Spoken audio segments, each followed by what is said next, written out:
One APIA Nevada is a grassroots nonprofit organization that advocates for policies empowering everyday Asian Pacific Islander Nevadans. Nevada is home to a growing APIA community, accounting for 1 in 10 voters. We are One APIA Nevada.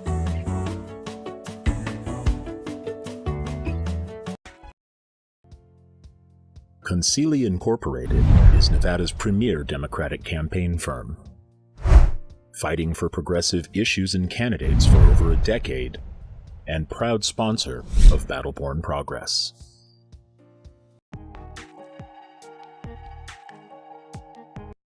Tonight's episode of Out in Front is brought to you by our season sponsors, Concili Inc.,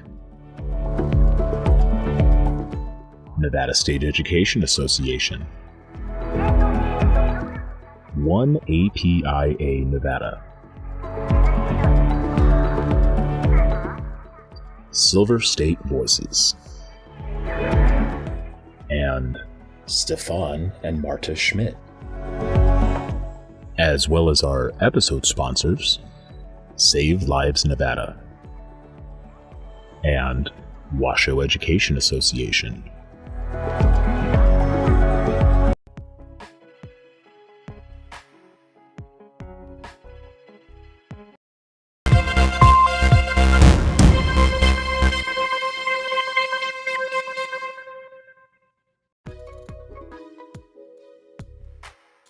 Back everyone to Out in Front with Annette. My name is Annette Magnus and I am the Executive Director of Battle-Born Progress.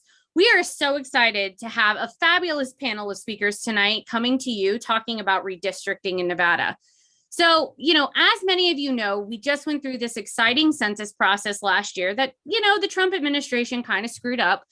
But here we are. We finally got the data last week. It's exciting. We've been digging through the data. Angela on our team, who's going to be talking in a second, she has been doing a deep dive with Noe, who's also going to be talking. And all of these panelists are experts on redistricting and want to talk to you about why redistricting matters and how it's going to impact our communities. We were talking before the show that many of us have never experienced the redistricting process, and many of us don't even know what it is or why we should care about it. It sounds kind of like a foreign concept. So we wanted to bring together this panel of experts from all of our partners around the community to explain to you why you need to be a part of this process. And I'll say this a few times tonight, and so we're all panelists, there's going to be a lot of opportunities for you all to engage in this process. One of the ways is going to be, we're going to be having a special session for the Nevada legislature, maybe in October, maybe in November, maybe in December, unclear yet. But now that we have the data, they got to dig through that and they got to look through it, see where all the different pieces of the puzzle are going to go, and then we'll go into special sessions. So our expert panelists tonight are going to explain all of that to you and more, and they're going to answer your questions. So if you have questions, put them in the chat now. But we want to make sure all of our viewers get their questions answered because a lot of us don't understand the redistricting process. I'm still getting to know it too. So I want to bring in our data manager, Angela Guadagno. She is going to, did I just mess that up? That was so not right. Do it. Just say it. I knew I was going to screw it up. See, go ahead, Angela Guadagno. Guadagno. I'm the worst Italian on earth. I can't even and say Italian This names. I is knew I the was gonna story screw it of up. my life. I'm very used to this. All right, happening. Ange, take it away. You're in charge now. Ange's first live stream ever. Ange, take it away. Hello, everyone, and thank you so much for joining us. So first, I just want to start off with having our panelists kind of introduce themselves, tell us what they do, what their organizations do. So we'll just go around, and I'll start off with Manny. Just let us know what organization you represent and what you do and how you're working on redistricting. Hi, so I'm Manny. I'm with Chispa, Nevada, and our organization is focused on environmental justice and building the power of the Latinx people in Nevada. I personally work on the C3 side, so I do a lot of voting rights and a lot of, now I'm doing redistricting. So that's kind of the focus of where I'm going with the Chispa thing, and that's what I do. Awesome, thank you. Let's go over to Amy. Hi, everyone. My name is Amy. I'm the Deputy Political Director with One API in Nevada. We work to build power within the Asian community here, and we also organize around a lot of different issues. We're going to get more into that in a little bit. Perfect, thank you. And Tammy? Good afternoon. I'm Tammy Tiger. I'm a citizen of Choctaw Nation and Muskogee, two tribes from Oklahoma. And I do civic engagement work with the Las Vegas Indian Center. The Indian Center has been here since 1972, providing socioeconomic programs to the urban Native population and also engaging the community on matters that, of importance to all Indigenous people in our state. Wonderful. And Noe, go ahead and introduce yourself and also let us know a little bit more about the Nevadans Count Coalition and how everybody here has been involved in that. Thank you, Angela. Hi, everyone. My name is Noe Orozco. I am the Census and Redistricting Coordinator at Silver State Voices. And as Angela just mentioned, we are part of the Nevadans Count Coalition, and I am actually the point person for the Nevadans Count Coalition. And in 2019, the Nevadans Count Coalition, which is a coalition of 501c3 nonprofit organizations, was created to help raise awareness and provide updates about the 2020 census to Nevadans.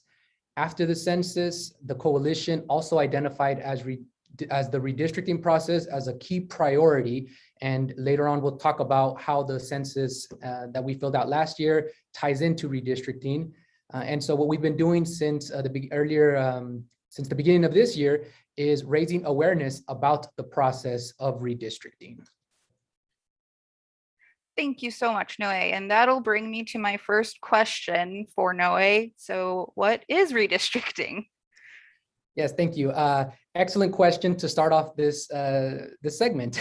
And so redistricting in the most simplest way is the redrawing of political boundaries and drawing them into brand new ones. So if you think of congressional districts all the way down to assembly, state senate, city council, the county commissions, even the school board trustees, all of these are considered political districts, which means that the people that are in office are elected. And after a census is conducted, we as a society end up redrawing these boundaries so that we can make some adjustments based on the census data that was released the previous year. So as I had mentioned in my intro, last year we ended up completing the census. We encouraged all residents to complete the census because we were saying that was going to determine the federal funding, but it was also going to be used so that we can start adjusting the political districts in the redistricting process. So with the census data that was released just last week, that 2020 census data, can you just go into a little bit more detail about how that is going to affect the redistricting process this year? Absolutely. And before I talk about the census data that was released last week, I'm actually going to take it a little bit earlier to April. And the reason why is because in April, the Census Bureau released some apportionment data. And that apportionment data, it was basically saying, you know, California lost 1 congressional district and Texas gained 2, and, you know, those adjustments throughout the country. Here in Nevada, we kept our 4 congressional districts.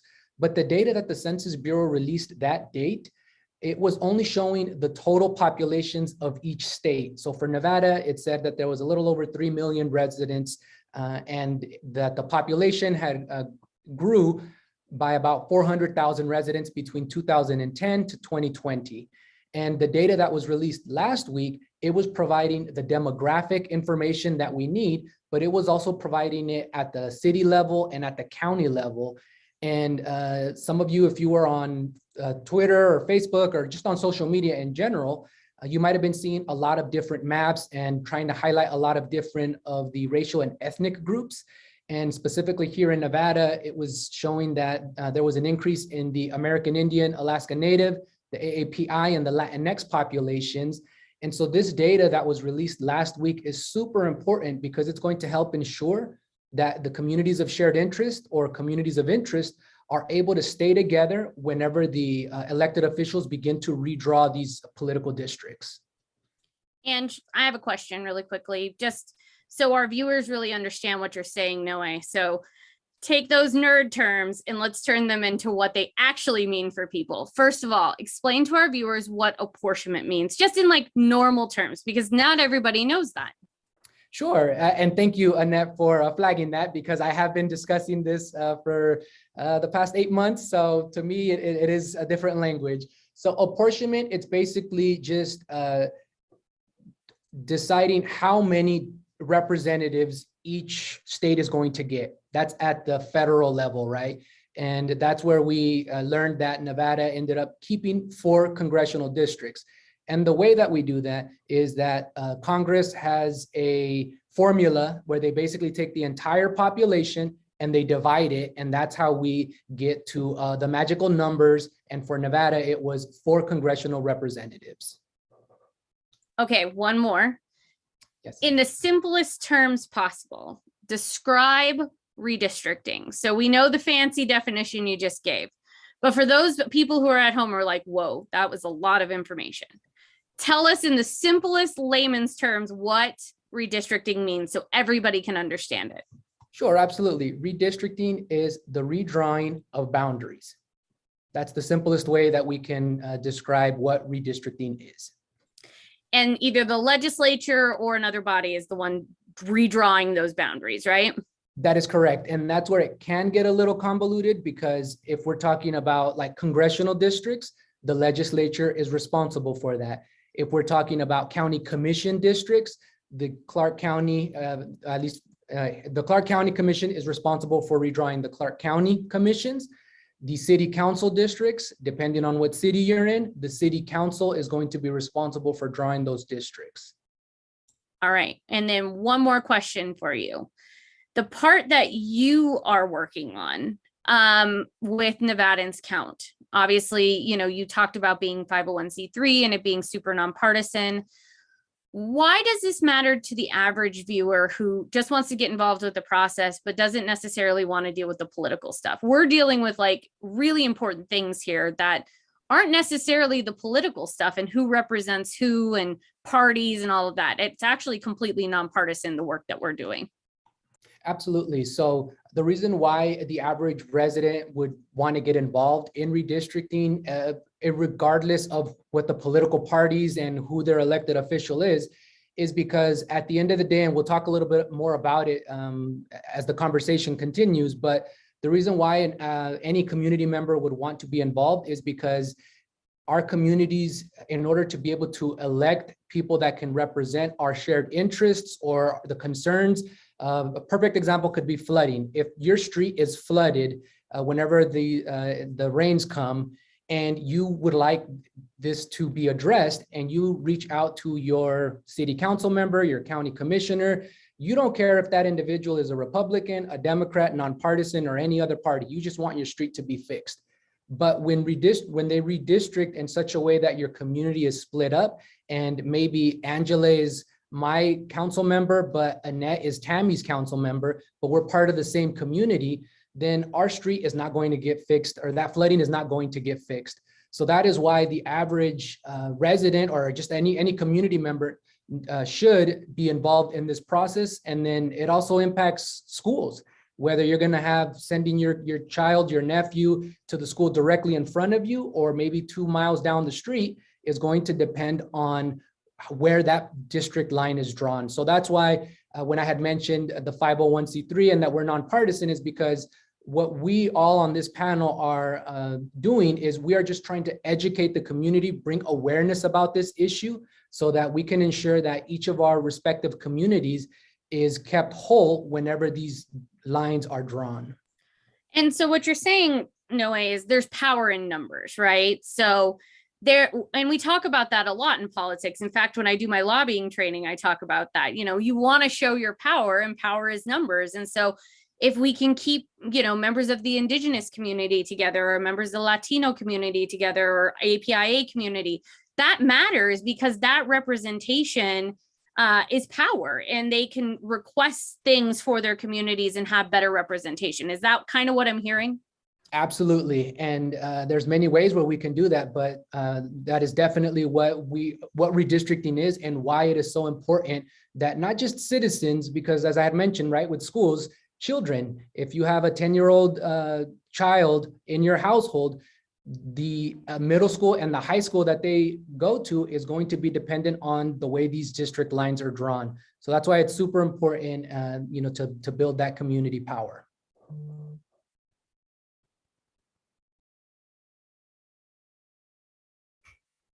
Thank you so much for that, Noe. So just going back to some of our questions here, with talking about redistricting, there's a lot of common principles that go around, and many people have probably heard the one person, one vote rule. Can you explain what that means and how it's not only impacting citizens? Absolutely. Thank you, Angela, for that question. With one person, one vote, basically what it's getting down to is the reason why the districts have to be adjusted or redrawn is because the Supreme Court has said that each district needs to have as close to an equal population. So if we're just doing very simple math, and there's 3 districts and there's 100 residents, then each district should have about 99 residents in each of those districts. And that's why I said residents, not citizens, because if District 1 has 12 children, then those 12 children should be counted in that total 99 population. And so that's why whenever you hear one person, one vote, it's not talking about the citizens or the people who are able to vote. It's actually talking about all of the residents, basically the entire population of that district. Thank you. And some of the responses we've heard so far have mentioned communities of interest. Can you explain to us a little bit more about what that is?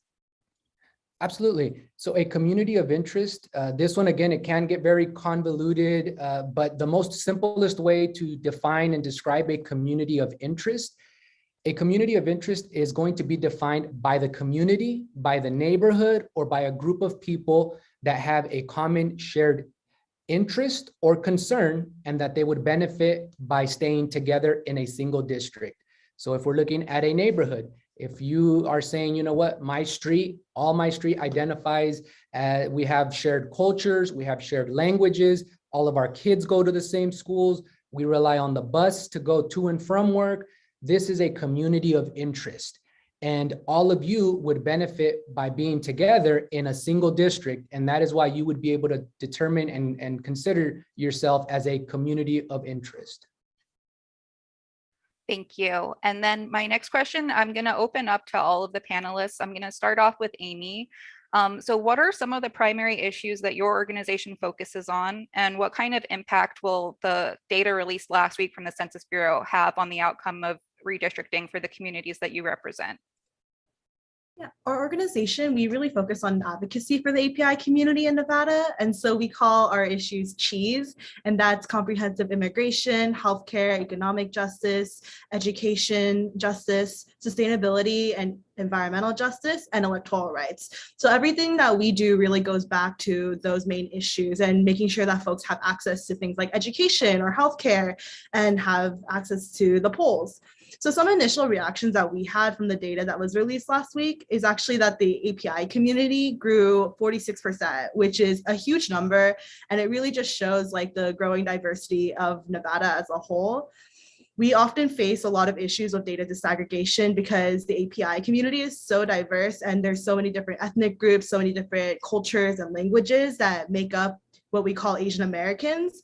It was really great to see that the census is taking more time to do more disaggregation. So like this year, the initial data really showed that there are a lot more people who identify as biracial or multiracial, especially within the API community here in Nevada. And so all of those different things are really critical pieces of information that we can bring back when we're talking about different issues that are facing the community. So we can take this data about community growth to really highlight the issues that are facing API communities in Nevada, like language access or language justice, making sure that people who speak English as a second language have the resources they need to access the education system, making sure that folks are able to enroll in health insurance. Those are all things that really start here at the census level, and making sure that we cut districts that are representative of the people who live there. Thank you. Yeah, I know just from what I've looked at through the census data, they did an amazing job of breaking down all of the different demographics, like based on different ethnicities and people that are multiracial. There's a lot of information for that. So we'll definitely be able to dig into that and get some good work done. And then I'm just going to go ahead and pose that same question to Tammy. So what are the primary issues your organization focuses on, and what kind of impact will last week's data release have on the outcome of redistricting for the communities that you represent?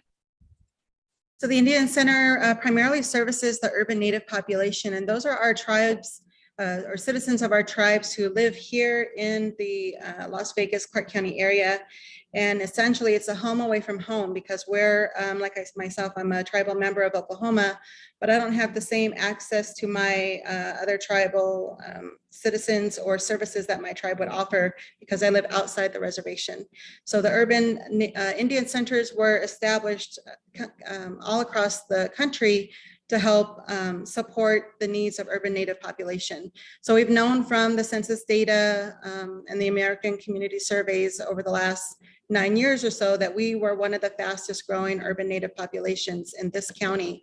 And so that helps, those numbers and the data that's come out is helping us to identify just what the need is of our community, how many more Native Americans have moved here, and what their social economic programs that are needed for them. In our state, we don't have an Indian Health Services. And as some people may know, that our tribes were guaranteed access to healthcare and education. However, we don't have that same access once we live away from the reservation. So being able to have programming that supports access to healthcare, improving education, housing, we have a housing program, and civic engagement. The more that we know how many tribal or Native American citizens who identified in the census are in this area, the better we are to deliver those services. We can communicate and interact back with the tribal nations and say, hey, we have 25,000 members of the Navajo Nation here. There are 27 tribes and tribal communities that are indigenous to Nevada, but across the country, there's 574 tribal nations that are federally recognized.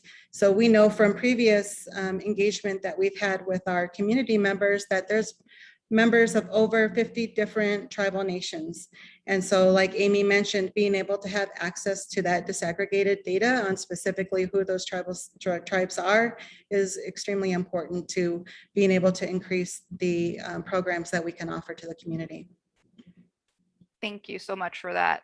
And Manny, if you could also just add on to that, what are some of the primary issues you're working on over at CHISPA, and how will last week's data release impact the communities that you represent? Sure. So like I mentioned earlier, our organization, it's focused on environmental justice and building the power of Latinx people here in Nevada. So the new picture that was painted by the census data of that community here in Clark County, for example, it's going to allow us to target and redirect more resources to a population that's growing really fast, right? So knowing how and where the Latinx community is concentrating, it helps us see how successful, for example, like health and environmental outreach has been to a segment of a population that struggled to be heard and seen, especially right now, right? Redistricting, it's going to allow us to make a case to keep these communities together in order to allow them to flourish and give them that stronger voice. Just for today, as an example, like we're in the middle of a pandemic. If you go outside here in Clark County, like our skies are hazed over in smoke. So as an organization that worries about climate justice, like, is vaccine outreach being used effectively? Are we addressing the climate conditions and helping to protect those that are being affected by these conditions right now, as opposed with data that we used 10 years ago? So that's where it's helpful for us. Thank you. And my next question is going to be for Tammy. So now that we have a better understanding of what communities of interest are, can you talk a little bit about how important redistricting is to the Indigenous communities, especially in regards to physical boundaries of reservations and for urban natives? Sure, I've been looking statewide once all this data came out in the different systems that are available, just to see where those lines are drawn when it comes to the tribal reservations and the lands. We know as the Indigenous tribes of the state, the ancestral people were everywhere, not just within the confines of those tribal boundaries. So there are areas outside of those tribal boundaries that have a significant cultural significance to the tribes, whether it be sacred sites or where they go for pine nuts or different teas and herbs. And those decisions that are made could be within a different electoral district than where the tribe is. So say if you have a tribe that's identified in one congressional district or even down to a county area, if there's development happening outside of their boundaries where they have a cultural site, there could be some mining site, and this is actually what happens. There could be a mining site located outside their electoral district, and it pollutes the water that's going to the tribe. And so now you have a situation where the tribe is not properly represented because their elected official is in this area, and whatever's happening down next to them is represented by another area. So we want to make sure that the tribal nations are always properly consulted with and given consent on any type of development project that happens within their ancestral lands, but most definitely that their voices are heard within the redistricting process to make sure that if those geographic areas need to stay within that community of interest for the tribe beyond their reservation lands, and that needs to be considered as part of the process when they're drawing those lines. Thank you. And my next question is going to go to Amy. So during the last redistricting process, Nevada's AAPI population was significantly lower. So if we don't draw the districts with the increase in these growing demographics in mind, how could that impact the AAPI community? Yeah, I think something to first note is that the Asian Pacific Islander community is the fastest growing community, not only in Nevada, but nationwide. But that growth really isn't reflected in things like representation, especially, for example, like in elected officials. So redistricting is really the first step that we can take to ensure that there's proportional representation and visibility of the community. We have a community partner here in Nevada, the Asian Community Development Council, that focuses a lot on direct services. So we do things like housing assistance, food assistance, health insurance, enrollment assistance, things that oftentimes people don't have access to, and we do that in language. So what we've heard over the last year is that a lot of these community members really feel like with the impact of COVID and with the increase of anti-Asian violence, not only in Nevada, but nationwide, a lot of their stories aren't being told. There's not a lot of visibility on the issues that are impacting the community. And so by being able to bring data about the growing API community here and what issues they're really facing, both environmentally, educationally, and just day to day, what resources they really need, is really going to be able to help us highlight that gap in access to our elected officials to make sure that progress is really happening for the communities that are hardest hit by the things that have been happening over the last year. Amy, I have a follow-up question for you, and Tammy, this will be for you too. We talk a lot about why our communities should care and why we need to have diverse voices in this conversation, and why our communities need to be educated about this process. How does your organization, though, plan to get people involved in this process? Because it's not super simple and it's a little bit wonky, as you've heard. So what's the plan? How do we make this exciting for people? And what do we want our friends at home to know? And how do we your community's involved and all of our communities involved. So Amy, I'll start with you and then I'll move to Tammy on that.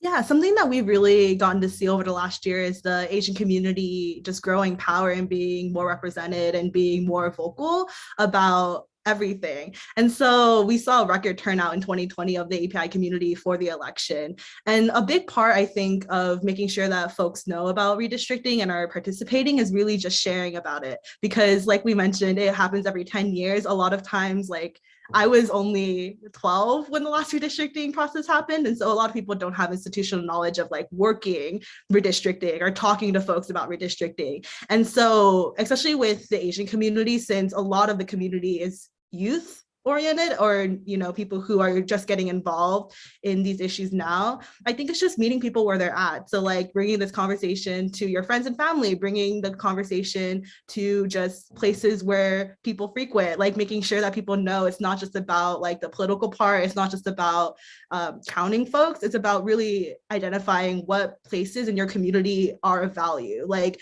Shanghai Plaza is a big part of like the Las Vegas Asian community, and representing that in different ways is really important. Tammy, I want to come to you too. What do we do? How do we get the Indigenous community involved? And how do we make sure that those folks are, you know, not only engaging in the process now and helping draw lines and sample maps and things like that, but also during the, you know, legislative session, the special session, making sure that their voices are heard up there as well? So I have like a really great example and a sad example, but we have been building momentum ever since Native Vote, and we had this historic turnout and civic engagement all across the country with the organizing that we did to increase the Native vote and those voices. So ever since then, that rolled into the new administration and the appointment of Deb Haaland over as the Secretary of Interior, which has just been monumental for our people as a whole. And so we are continuing that momentum through to redistricting to be like, now continue to be civically engaged. It's not just a one-time thing when you vote. These are issues of importance to us, and now is the opportunity for us to have a voice in those matters like never before. So due to all the organizing that we did last fall and identifying and connecting with our voters, we're now able to even do more relational relationship, let me get it out right, relational organizing. And we've been, I've started the process with just reaching out to those people that I connected with and our team of civic engagement mentees connected with. And we're all just, you know, spreading out to all the people that we know within our community. And then now we're starting to do more outreach and saying, hey, we want to have a voice. We want your Indigenous voice considered when these lines are drawn. Are you having problems with access to the internet? And so that's the sad example that I have is COVID has shown us just how many inequities there are within our community statewide. Access to broadband and internet for education or for communication entirely, and access to healthcare. Many reservations were closed, and those citizens that lived here could not go home, could not see their families, could not access those services. And it affected many of us in a mental and wellness state. So all of those inequities were exposed, and now we want to make sure that we have voices when the next time comes so that our needs are represented. Thank you, Tammy. And then my next question is for Manny. So there are various protections, such as the Voting Rights Act, aimed to ensure citizens have the right to receive election material in a language other than English. Can you talk to us about how redistricting helps ensure those protections happen? Sure. So the Voting Rights Act protects minority groups in a district by saying that if they speak another language, the minority group, and the percentage of those speaking that language meets a certain threshold, I believe it's like 5%. Don't quote me on that. That district must provide election material in that minority language, so as not to disenfranchise those voters, right? Because they make a good portion of that population. So redistricting will allow us to concentrate those communities and districts where they aren't dispersed and they're forced silenced, right? So when we draw districts and they keep these groups separate, for example, just like a small portion of them, and then, like kind of divide them down the middle, we allow the majority to dominate the way that elections are contested, because they pretty much set the agenda when it comes to all the information that comes out. So this can lead to confusion on the who, what, when, where of an election. So it's important that we can print materials in different languages for all potential voters. A good example, like for right now, Nevada, it's done a lot more than other states to protect the vote and expand options for casting ballots, right? So there's, when you have all these many options and it's plentiful, you wanna make sure that you protect the voice and the language of the people that can vote in that district, right? And this is the work that Chief Nevada Civic Engagement Team does, making sure a community has this information so that they can make their voice heard. And Manny, just a follow-up question for you as well. You know, this process is going to be done predominantly in English, I have to suspect, because the vast majority of our legislators speak English. There's a few that speak other languages, but how do we involve, you know, people who do speak other languages? Your community that Chispa represents is disproportionately Latino. You know, y'all speak Spanish, in some of your volunteers will speak Spanish. How do we make sure they understand and can navigate the process and fully participate in the process of redistricting at the legislature? And how are you planning to engage those folks and organize folks? So one of the things that we're planning on is we're going to be having gatherings, meetings, whether they're virtual or for now. And what we'll be doing is we'll be kind of explaining this process, kind of like how Noé broke it down in the beginning. Very basically, and then kind of building from there. Then what we'll be doing is involving them in helping to see where they fit within the city now, where they fit within their districts, and then kind of just redrawing them themselves. Like, hey, what happens if we include this school over here, you know, close to this major intersection where a lot of your businesses are, for example, right? And kind of get them involved and get them to realize where they are, where they've been bisected, basically. Within the city and within Clark County. So that's something that we are planning and moving forward with and that we look forward to in Spanish, obviously. Thanks. And Angela, if I could just chime in real quick. So I think, you know, one of another thing that the question that you had asked Manny about the Voting Rights Act, and it ties in very much with what Amy had been mentioning in terms of the growth of the API population. So in 2011, I was listening to some of the hearings because there are going to be some public hearings where the state legislature is going to be wanting to hear feedback from these communities. And in 2011, one of the things that I remember hearing, I wasn't in those hearings, I was reading them, I should say. And in 2011, there was a couple of residents that identified as AAPI, and they had said, our community is too scattered throughout the valley, that we are, you know, we're not concentrated enough in one area where we could potentially be able to elect a candidate that looks and represents our community, like our community. And so now with this growth that Amy had said, I believe it was 46%, we can look at that data, the data that came out last week, and we can see where is this population, are they relatively close in proximity to where we can potentially be able to then put them in a district where they can then elect a candidate of their choice. And it ties very much in with what Manny was saying with the Voting Rights Act and some of those protections. But then if once we have them elected, we can look at, like right now, as Manny mentioned, with the air quality. If you have someone in your household who has asthma, then redistricting is directly going to impact whether, you know, we can address an issue such as the air quality. And having someone from our community who understands that, the best way and the first way to ensure that we can elect them or elect people that can represent those values is through the redistricting process. And I just want to note that we will be getting to all viewer questions shortly. We've got a bunch rolling in. There's some really great ones in there. Shay, I saw 2 questions from you. We'll make sure to get you in a few minutes. So don't think we're ignoring you. We're going to get to all of our viewer questions in a few minutes. And if you do have a question, whether you're on YouTube, Facebook, Twitter, put them in the chat. That is the best place for you to ask your question, and our team will get them over to us. So ask your questions. We've got a team of experts here to answer all your questions, and we'll get to those in a few minutes. All right, Ange, keep going. Okay, so now that we have a better understanding of how these populations are growing and how they're affected by redistricting, what does the timeline look like to prepare new district maps in which all of these communities are fairly represented? And I'll open this up to anyone who wants to jump in. If it's all right, Angela, I can go ahead and get us started. And I know Annette has already been alluding to it throughout this conversation, but at least for the Assembly, the State Senate, and the congressional maps, they're going to be drawn during a special session. So now the legislature was basically waiting for the data to be released. That was released this past a week ago today, actually. So what will happen now is that the governor will call a special session. And we don't have that timeline yet, which is why I believe it was Annette who said anywhere between October to December, hopefully not in December.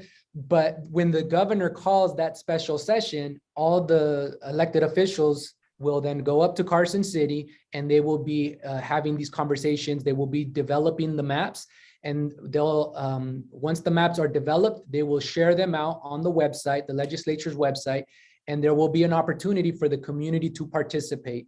So that's the first step. But what we can be doing now as a community is we can start having conversations about how are we identifying our community. Manny had mentioned in terms of having some of these conversations in these meetings already, whether they're in English, Spanish, or any other language, but that would be the first step for us to get involved in this process. Now's the time for us to be developing these community maps so that when the legislature develops and says, here's basically what we're trying to do, we already have some community maps ready to cross-reference with the proposed maps, and we can definitely flag it and say, you know what, you're breaking up my community into 3 districts. Like, that is not right. And now we have all this information. We have the data from the census showing why they should adjust the district line 1 street over or maybe 2 streets. Did anybody else want to jump in on that? No? Okay. All right. Next question. And this is also for everyone. So what kind of resources are you all using to draw potential maps, and what are ways that the community can participate in the process? I know that Tammy's already been doing some map drawing. I know Noe and I worked really hard on putting together our redistricting community survey that we've been sharing around social media. So those are just a couple of things, but I'd love to hear from the rest of you about ways that you're gathering data to think about putting maps together, and how you want to reach out to your bases to get involved. And before Tammy starts, I have to have Ange brag just a little bit. Ange, can you talk a little bit about the community survey that you and Noe worked really hard to put together? And we'll put the link in the chat for everyone so you can fill out the community survey. But talk to the viewers about why that community survey is so important, and why we want to solicit feedback from people, and why we need them to participate right now in the chat as we put that link in the chat. Sure, I'd love to talk about my community survey. So basically, the community survey, it's kind of like, you could think of it as like a satisfaction survey with the way your community is. It asks you questions like on a scale of 1 to 5, very unsatisfied, highly satisfied, about things like access to healthcare, access to grocery stores, road quality, air quality.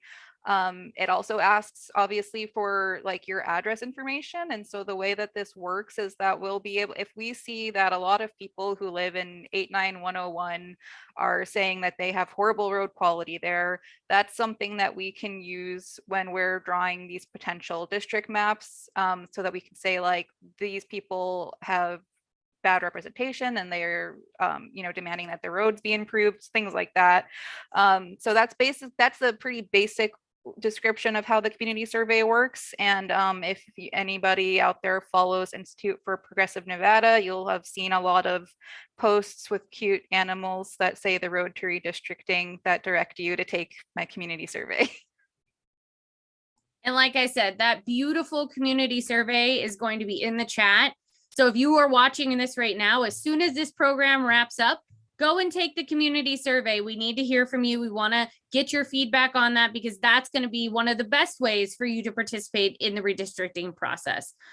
All right, Tammy, I know you've been doing a lot with this. Every time I talk to Taylor, she's telling me about you redrawing lines and practicing with maps. So talk to us about all the cool things you're doing with the maps and all the ways that you are redrawing things.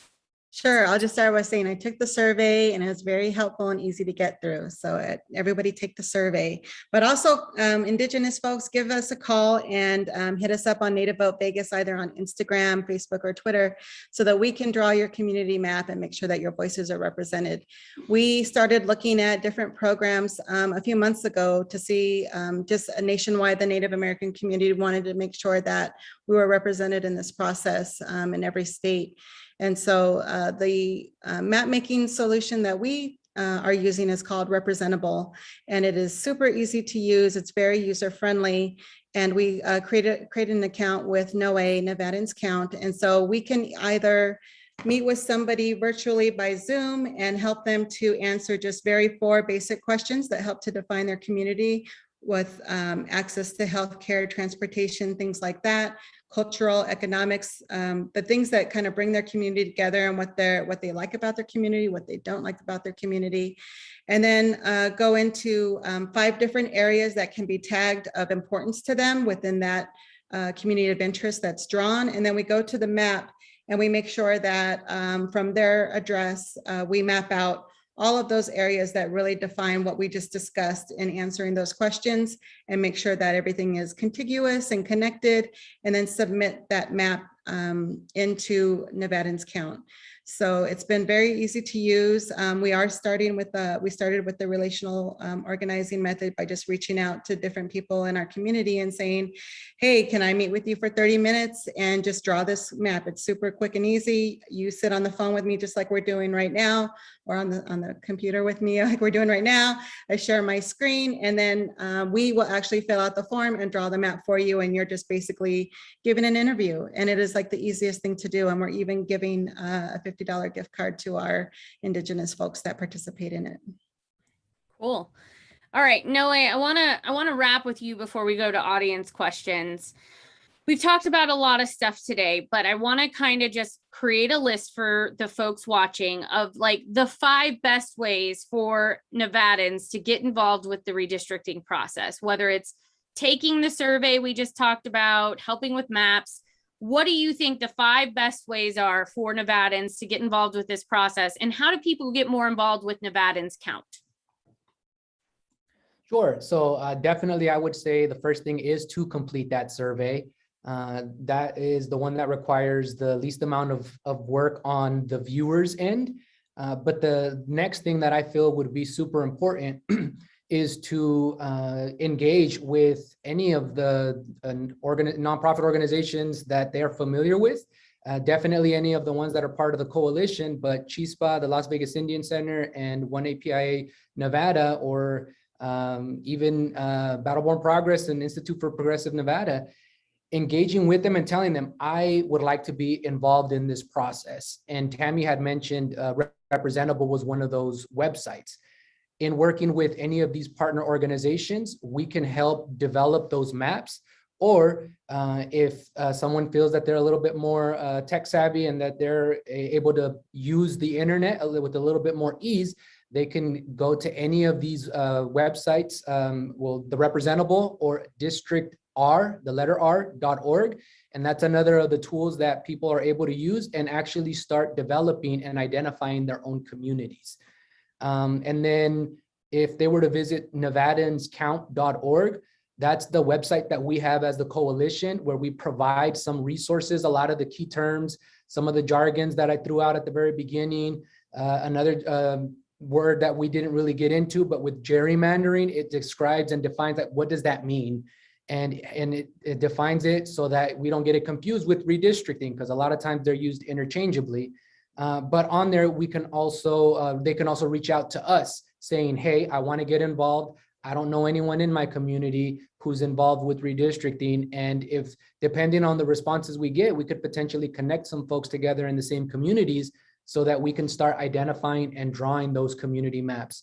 And when we're talking about, as Tammy had mentioned, with some of the important places, it's going to be really everything. If you think about it, a grocery store, how close is the grocery store to you? Because if there's no grocery store anywhere near where you're at, redistricting could definitely play a part as to why that is and whether that's going to get corrected or not. When the city or the county is looking to reroute the bus services or completely cancel them, one of the first things they're going to do is they're going to be looking at the data, and they're going to look at, you know what, up in North Las Vegas, it looks like nobody's using the bus services, so they're going to cut the services there. And when we come out saying, no, wait, we actually like the bus services and we all rely on it, it may potentially be too late, because at that point, our community was sliced up like a pizza, and we were no longer able to advocate as within that numbers and powers, like you had mentioned, Annette. And so these are just some of the ways that we can definitely get involved. And I know there was some questions, so I can go ahead and stop talking and we can get to some of those questions. Thank you. So yeah, we do have a lot of audience questions that came in. The first one I want to get to is, let me find it again. Oops, sorry, hang on. Okay, so we have a question from Shay. She asks, how do y'all plan to include disabled community members? There's a constant gap there, both in conversations and in everyday access. So we've talked a lot about all of these different demographics, but we haven't mentioned that. So I'd definitely like to hear from the panel about including disabled community members in the redistricting process. Noah, you want to kick us off? Sure, I can go ahead and kick us off. And it's really just going to be with that, you know, your immediate circle. If you know anyone in your household, neighbors, friends of neighbors, because it's all going to start at that nucleus level. And if we know, you know, I have a nephew who, you know, has a disability, then I am going to know firsthand experience what some of those challenges are. And I am going to want to ensure that whenever I am talking with the Las Vegas Indian Center, for example, I'm going to let them know, like, yes, there's a lot of issues that are important to us when it comes to redistricting, but we need to ensure that there are, you know, easy access for people that are in wheelchairs.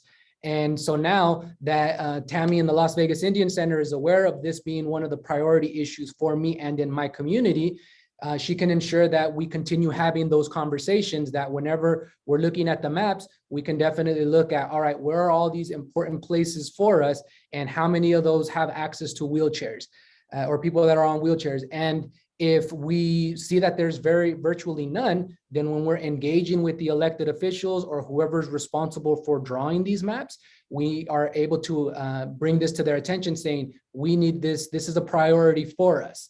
And we need to hear that you're going to be able to, you know, change or to change the laws to allow for that to happen. And we need to be kept whole, because if we are broken up into 2 or 3 different districts, then our power, our political voice is going to be diluted because of the fact that we're not going to be in one single district. And Noah, can I add something to that if it's okay? I think for our friends in all communities, but especially in the communities with disabilities, or children with special needs or what have you, I do think it's incumbent upon all of us to make sure that our organizations are not only amplifying those voices during this process, but organizing and bringing all into those spaces so that you all can talk about your stories. So Shay, you know, you and I have been friends for a long time. If that is something you're interested in doing, we have a story bank organizer. Her name is Brenda Rodriguez. She would love to hear your story and get you more involved in our process, because we are going to need every single voice added to this conversation that we can get, especially from diverse communities, and that includes people with disabilities. So we'll put Brenda's contact information in the chat right now. I'm assuming she's watching this and she's probably following along. So get in touch with Brenda. Let's get you involved. We need your voice. We need other members of your community's voice. And we can connect you to all of these fabulous groups as well, because every single one of us are going to be doing this work all through the fall. So not only is it organizing in your own spaces, but lending your voice to our organization so we can amplify your voice as well. Anyone have anything to add to that? Yeah, I was going to add just from the work that I do. You don't know how hard it is to navigate our communities in a wheelchair until you've had to do it. And definitely, like, my brother was paralyzed, and I really realized, you know, just how hard that is, just that having that ADA wheelchair ramp or having a sidewalk and that keeps you out of the road. And in the line of work that I do, I can tell you that even though there is a federal law to upgrade the infrastructure to accommodate people with physical disabilities and that are in wheelchairs, there's not enough money to do it everywhere. So there is a prioritization process that happens. And so being able to have your voice considered in this process will help to uplift it to who represents you and who's going to fight for you to get funding for your neighborhood to have those ramps and upgraded in your area or add sidewalks or something like that. So it's really different, important. Thanks, Shay.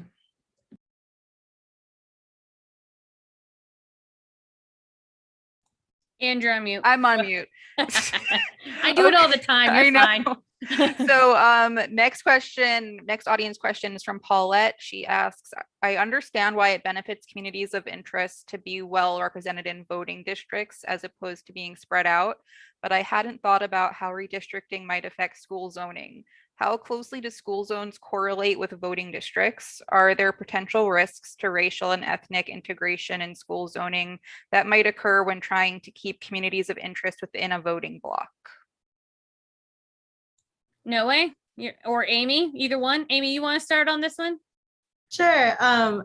I can start. So something that we've used a lot in kind of the process of going into the redistricting portion is to look at things like policy map. So if you just Google policy map, it should be coming up as the first link. And when you go into that, you can really look at where demographics are. So you can look at county boundaries, you can look at school district boundaries, you can see where the overlap is. And you can also see things like ethnicity or income level. And so looking at like where those groups are situated has been really helpful for me because, you might know like, oh, in my community, there are these certain boundaries that I think like most people around here are very similar, but really having that data on a map really helps to kind of visualize that and to see, okay, well, this school district or this specific school is serving this specific community and we need to either expand that or we need to make it smaller, right? And so those maps have been really helpful for us to just kind of look at a bigger picture and kind of see where those communities are. So yeah, I would definitely recommend that if you're kind of thinking about getting into the redistricting process, just looking at those maps online and seeing where your communities of interest are. Yeah, and I just want to add to that. Amy is exactly right. When we think about a school zone, that is the area, just so folks know, especially folks who don't have children, that is the area directly around the school. So that is the zone for which the school is put in. So for me, I live in, the Southwest. I'm going to be zoned, if I had children, for certain schools in the Southwest. Now, there are things like zone variances that can happen and stuff like that. But if my children, hypothetical children, went to a public school, they would be zoned for certain schools. So yes, Paulette, to your question, redistricting doesn't necessarily change those zones, but what it does is you are electing certain representatives, including your school board members. And by the way, redistricting will impact your school board members. And it also impacts the amount of money that those certain schools get. So a school in the Southwest is going to get more money naturally than a school in the East Side. And it's just the demographics are different. You're going to have Title I schools in different areas. So those schools are naturally the schools in Summerlin are naturally going to have more money, have populations with more money than kids who are, going to Title I schools. And so it doesn't necessarily affect the zones of a school, but it doesn't impact the amount of money a school might get, who represents those schools, what legislators represent those schools. So it does have an impact on those schools themselves and the children in those zones who go to those schools and the parents who go to those schools. So yes, it all has a trickle-down effect, and redistricting impacts every single bit of this in one way or another. So there's always going to be ripple effects. That's why we need you all involved in this process. And if I could, Annette, Yep. It all honestly starts with the census, because as you mentioned with Summerlin and the East Side and other areas of the Valley, because I was tasked with trying to encourage as many people to respond to the census last year. And when the Census Bureau ended up extending the deadline and we were engaging with the community, and we were looking at the data and where people had high response rates and where people had low response rates, it was directly showing that in some of the areas near Summerlin, the response rates were higher than they were throughout other parts of the valley. And so then that goes to all the money that you were talking about. But also part of the reason why the responses rate were not as high was directly related to the fact that there was all that the problems with the previous president in terms of the citizenship question and a lot of the communities being afraid of responding to the census. But now we get to the redistricting process, which is we're looking at that data. So if the data was missing a good segment of the population, well, that segment of the population is going to be missed during redistricting. But that doesn't necessarily mean that it's all a lost cause because we had an undercount. Because now that redistricting is happening, we can ensure that we're able to still maximize the fact that of the community that was able to respond to the census, we need to make sure that they are vocal in this redistricting process, because when they do start talking about providing funding for schools, if our communities are not advocating for those funds. I know I was in a meeting the day before yesterday where they were talking about some of the schools and the lack of AC. And if the community is not speaking up about it, then the money isn't going to flow to the schools so that they can end up just fixing something that is so important as AC in the heat of the summer. So it's all going to be interrelated, and redistricting is definitely going to play a very integral part in that process, because it's not just going to impact us for this year or the next year. The way that the districts are drawn is going to be in place for the next 10 years. We're not going to get a chance to do this again until 2031. Absolutely. And our next question is going to be from Amber, and it kind of ties in with some other questions that we got. So basically, will community members be able to help submit maps or draw maps? Also, what is the best way to start a conversation within our community to build up that community power? So I guess basically we're asking, how can people in the community that want to get involved in this start talking with each other, and how do they start putting maps together that represent their communities? No way, we're coming to you. Sure. So the first part, which was, will the community members be able to submit maps? The answer is yes. The process may look a little bit different than what it did in 2011 because of the fact that it didn't happen during the regular session, and so we're going to be monitoring that, the Nevadans Count Coalition, and we'll be informing the entire community about how that process works. But the answer is yes, the community can develop maps and they can submit them. And there's two ways that we can develop the maps. The first one is we can just develop a community map where we say, I'm on Eastern and Bonanza, and I take Bonanza all the way to Lamb, and then I go all the way up to Owens. That square is my community. And when you're looking, and you can submit that to the legislature saying, when you're developing your maps, please include all of this in one district. If they don't, when they have that public hearing, you can come and testify and tell them why they're doing it the wrong way. Another thing you can do is you can actually develop a district map saying, I currently live in Assembly District 11, and I want to draw the way that I feel District 11 should be drawn. And representable is one of those ways where you can start looking at drawing the communities. The District R website, that one allows you to draw an entire district. It allows you to draw multiple districts, actually. But these are some of the ways that you can draw districts. And then when the special session is called, you can then submit your maps to the legislature saying, this is basically what Noe and my community feels that the district should look like. And I believe that was it, right? Oh, in terms of how you can help your community, I think the first way that you can start doing it is just having the conversations of what are some of the things that you like about your community right now. Access to the fact that there's a bus line right in front of my house. What are some of the things that you do not like about your community?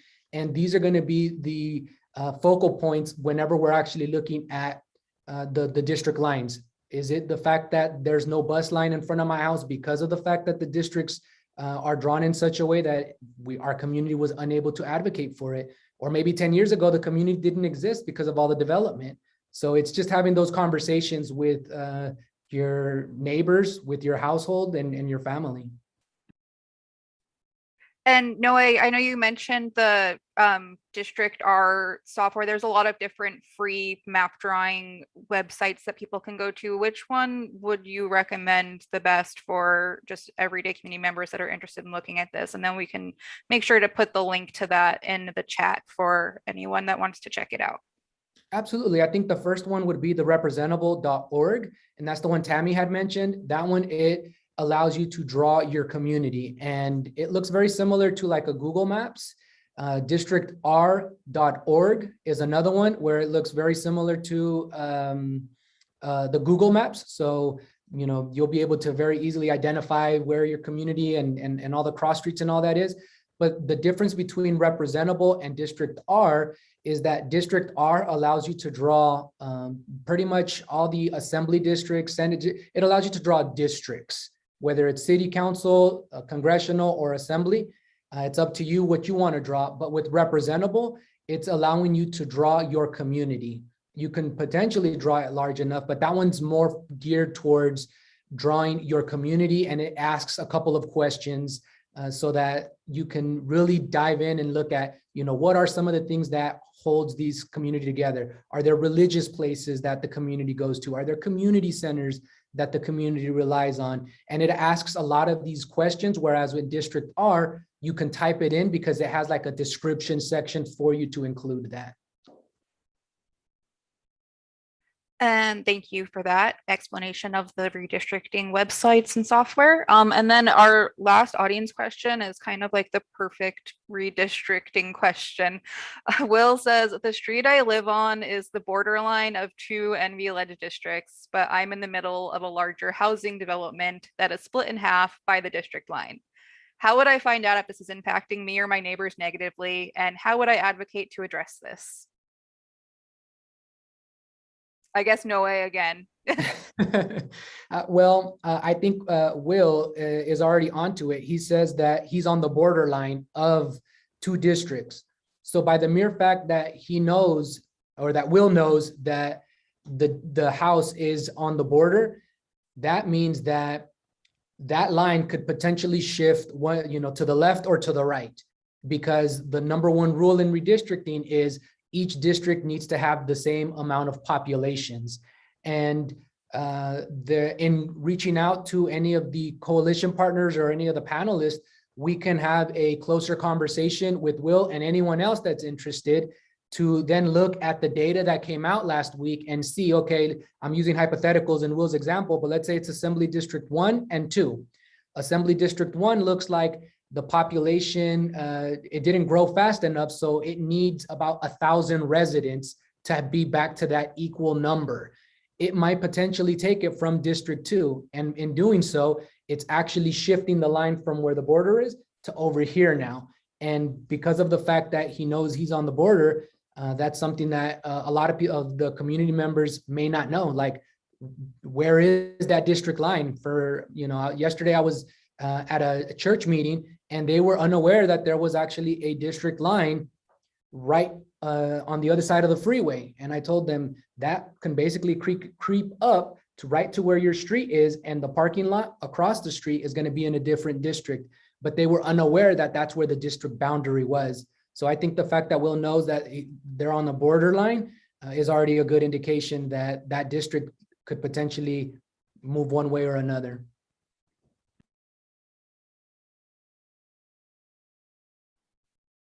Thank you, Noe. So we're after 6 now, so just kind of started to wrap things up. What are just some final thoughts from everyone on our panel on this redistricting process? Things that you want to say to the community? Any hopes and dreams about the outcomes of redistricting for your demographics? And I'll start with Manny. You know, be on the lookout. We're building up our capability in terms of, for CHISPA at least, in terms of what we'll be presenting forward to the community at large about how they can assist us in redistricting, or how we can assist them in redistricting. And really, my hope is that there's a more equitable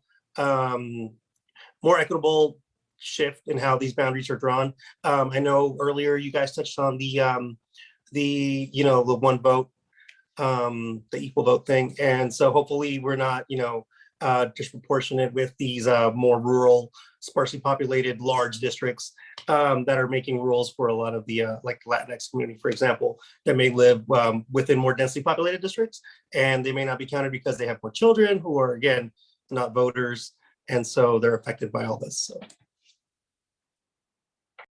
Thank you, Manny. And Tammy, go ahead.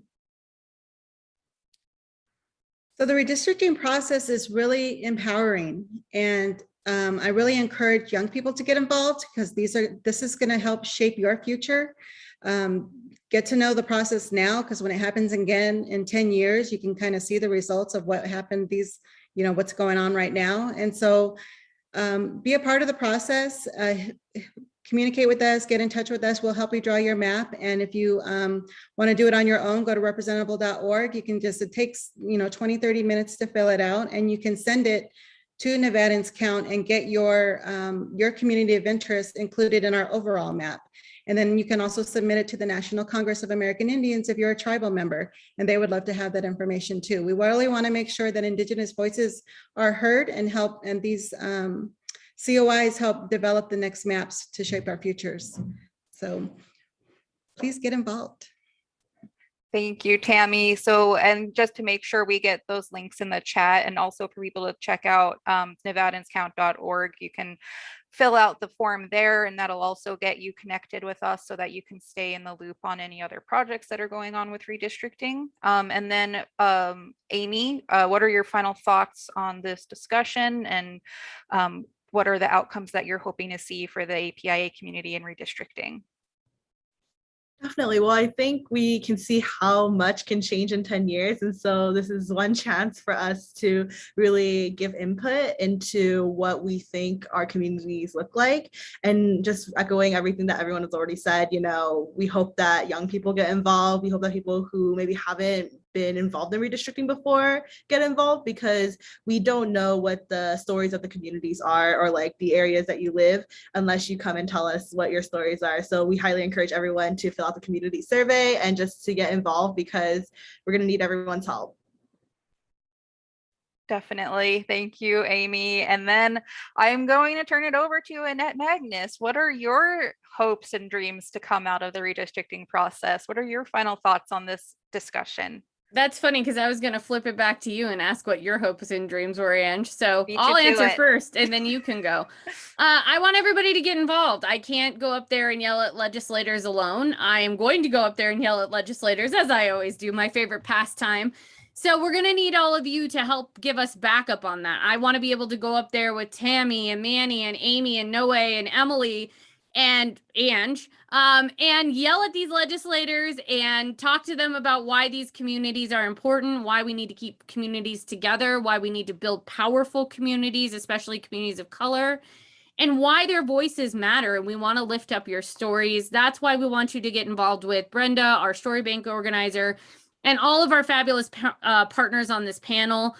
We want you to get involved with Nevadans Count so we can lift your voices up and make your voices heard when we go to Carson City, hopefully soon. So this is a process we need you fully invested in. We need you to take that survey. We'll put it in the chat again. But we really are working hard. Ange and Noe are especially working hard. They're talking every day to make sure that we get this process right and that your voices are represented in that process. So we need every single one of you who's watching tonight to get involved with this process, get involved with our organizations now. And I'm going to flip it back to you. What do you need folks to do? And how do you need folks to get involved with the data even? Because you've been working on the data that came out from the census last week. What do we need from people, and how do they impact the work you're doing around the data? I was actually thinking about this yesterday while I was combing through it, because it's like when you look at the data from the census, you just see a bunch of numbers that are like, okay, like there's 30,000 people, there's 30,000 two-race people in this county, and that doesn't really mean a lot when you want to like think about actually like changing things for a community for the better. So I would just reiterate, doing the community survey would be super helpful, super important. The more people that take it, the better kind of like logic you can pull out of it. You know, if we only have like 3 people from one zip code that took it, that all have varying answers on it, it's not as useful as if we had like 50 people that all kind of had consistent answers, so that we can kind of see the trend that's happening in different communities. So the data from the census is amazing and like super in depth, but it doesn't really mean much without having it kind of correlate with people's personal experiences. So I would say just doing that community survey, sharing, filling in, like there's spaces for you to just kind of type in your own thoughts. And so the more kind of like anecdotes we can get from people about their experiences and their different neighborhoods around Nevada, the better. So just fill out the survey for me. All right. And before we wrap up, last but certainly not least, Noe, you've been entrenched in this process. You are quite the expert. A birdie told me that today is your 1-year anniversary in your role. So congratulations. We're very proud of you. Our census and redistricting nerd. Noe, what do you hope for this process and what do you want to see come out of it as kind of the leader of Nevadans Count? You're kind of leading all of these coalition partners, helping guide us in this work in a very nonpartisan way. What do you want to see come out of this? Well, what I would like to see, and what I am very hopeful that we are going to see, is that we are going to be redrawing these districts so that we can maximize the ability of being able to elect representatives of our choice. And by that, what I'm saying is, why redistricting is so important is because how these district lines are drawn is going to determine who is able to run for office and who ultimately is elected. Because if I live right here and the line is drawn and they, for whatever reason, do that, they basically make me outside of my own community, that I can no longer run and represent my community. So that's why how the lines are drawn is going to influence who can run. But then who is in the district is going to determine how quickly and effectively the representative or the elected official can respond. Earlier, I gave the example of the flooding, right? If I identify with my community and we only make up less than 1% of the district and we're saying, hey, this is an issue for us, then the elected official may not respond to our needs as quickly and effectively as if our community would have been kept whole. And so that's why it's super important that we are involved in this process. But in terms of engaging with your communities and engaging people with this, we don't even have to be talking about redistricting. It could just be finding out what those important issues are for them. What do you like and what you do not like?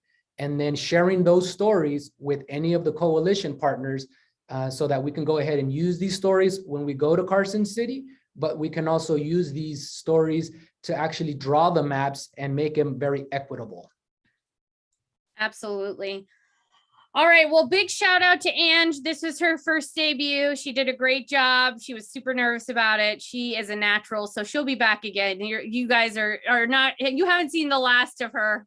And I meant to do a horrible job so that you wouldn't make me ever do it again. There's no way, and you've never done a horrible job for me. You do an excellent job every single day. So, and big round of applause. You did a great job. Thank you to our fabulous panelists for joining us this evening. And for all of you at home, fill out that survey, contact Brenda, our story bank organizer. Get involved with Nevadans Count. We need your voices for redistricting. And we will continue to do more on this throughout fall. This is not over. It's far from over. So we want you involved with all of this. Thank you so much for joining us. Next week, we have a big program for you. Treasurer Zach Conine is going to be on talking about all things ARP, the American Rescue Plan, and how that's going to be impacting your communities. So you're not going to want to miss that. We may also have some other special guests. We're working on that now. So big show next week again, just like tonight, and you're not going to want to miss it. So join us next week, Thursday at 5 p.m. Thanks again for joining out in front, and we'll see you next week. Have a great day, everyone, and keep wearing those masks. Talk to you soon.